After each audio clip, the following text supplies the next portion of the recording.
You would think that after using all of these expensive, high-end, fancy pants grinders, that I would feel the downgrade to the DF54 flat burr pretty strongly. The grinder is the most important part of your setup, and I always recommend you spend as much of your budget as possible on this because a good grinder makes better espresso. But if you're on a strict budget, there really wasn't much you could get that was decent until recently. And after a few months playing with the DF54, I've been kind of blown away by how much this grinder can offer, and it's under £200 price. Though there are a few caveats I'll talk about later in the video. Like other staples in the Turin lineup, this is a single dose grinder, and as the name suggests, it has 54mm stainless steel burrs. These burrs are actually pretty solid for the price, and it can comfortably grind in a wide range for espresso. The adjustment ring at the top of the grinder here feels smooth and easy to set. Clearly, the manufacturers have learned a lot about having smooth, reliable motion since the DF64 that I reviewed years ago, which has a little bit too much resistance sometimes.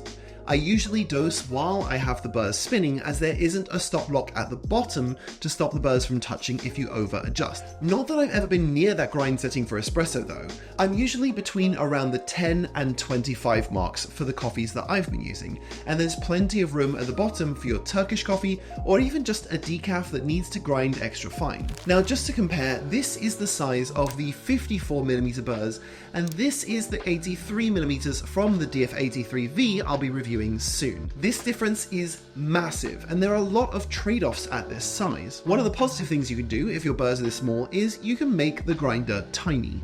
This is one of the smallest grinders I've ever used, and if you really can't afford much counter space, you'll be happy with the low profile of this grinder. It's not tall either, so even if you have cupboards above it, it's still very comfortable to use. It has a 150 watt motor, and with this is one of the main drawbacks of this grinder compared with its more expensive cousin, and that is that it's pretty slow and it doesn't have that much torque. In my testing, it took anywhere from a full 28 to 35 seconds to grind an average 18-gram espresso shot, and I will be very careful about putting more than a single shot in here, as the motor struggles the more weight you put on it. You can forget grinding out a whole bag of coffee for your friend who doesn't have their own grinder, but for single dosing, this trade-off doesn't hurt too badly. The body is one full cylinder with these forks sticking out for holding the dosing cup. The design is charming enough, but it's definitely not on the same level as more expensive grinders that just have nicer lines, curved edges, and extra complex machining that makes a prettier looking grinder,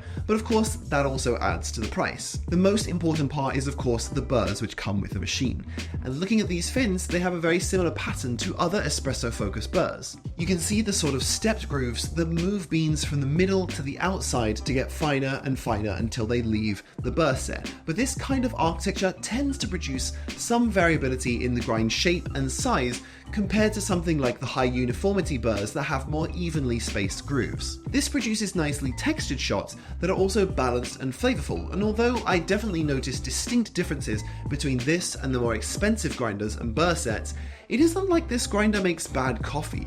In fact, it tastes pretty great for this price and gives me plenty of space to adjust for the perfect espresso shot timings with the stepless wheel. And using the D-Fluid Omni particle analyzer, I can see what I suspected from the architecture of the burrs and the flavors that I'm getting. This is the spread of particle sizes of the grinds coming out of the DF54. There's a spike here at around the 425 to 600 micron range where the biggest average particle size is, and then some of the slightly coarser and some slightly finer particles. Now, I'm no expert in burr architecture, but this is my understanding that having a blend of particle sizes generally tends to lead to more texture, and more uniform particle size leads to more clarity of those flavors. What I can see here is a sort of balance between them, and based on what I'm tasting, there is a very pleasant clarity, but also a richness of texture. Not as thick as you might get from some conical burr grinders that are more espresso focused, but still a very flavorful and rich shot that strikes a nice balance. And remember to always take particle analyses with a pinch of salt, or coffee grinds in this case, as it doesn't necessarily tell you how a shot will taste. but it is an interesting visual representation of the spread of the grind particles. This dosing cup is identical to the same 58mm one that comes with the DF54 and 83 grinders, though it doesn't need the extended top, which I always found to be a bit of an inelegant solution because the fins here have the extension added to it to tilt the dosing cup towards the funnel so the grinds don't go all over the counter. I remember that this was one of those 3D printed extras for the DF64 that people were selling or just sharing a file to be 3D printed for people who had this and wanted to make this adjustment. You can just stick your portafilter under here if you like, but I really wouldn't recommend it because another big difference with this grinder is static. Due to the build and lack of anti-static in the chute, you're going to find that this grinder is slightly more prone to getting coffee grinds up on the body and around the base. As a coffee nerd, I'm used to clearing up coffee grinds on my table. I even bought this little handheld vacuum just for that. But the people buying this grinder are probably newer to specialty coffee if their budget is this low, and they probably don't have a dedicated coffee space / studio for this kind of thing.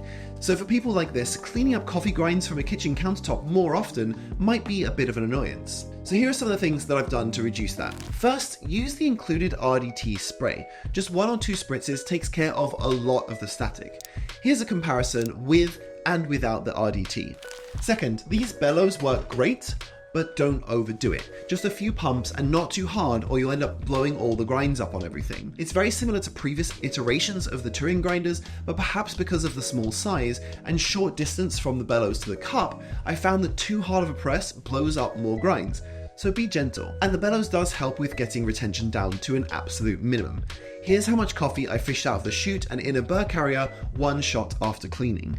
It really just doesn't waste all that much coffee. There's also this anti-popcorning plate in the top so there's less beans bouncing around and coming back up out of the chute. And with all these coffee grinders on my bench, one of the things that I'm starting to notice more is that the grinder Burr architecture really is one of the biggest impacts on flavor, and the diminishing returns are very present when it comes to pure performance. Sure, I can double, triple, or quadruple the amount I spend on the grinder and get better coffee, but for the price, this grinder really outperforms that curve. Yes, there are some drawbacks. The workflow isn't as fast and it is a little bit more messy than other grinders, but I've never seen anything at this price point that can make anywhere near as good of an espresso as the DF54. If a friend asks me which grinder they should get for an entry-level setup, this is going to be top of that list just because of the incredible bang for buck. If you want to pick one up, I've left a link in the description.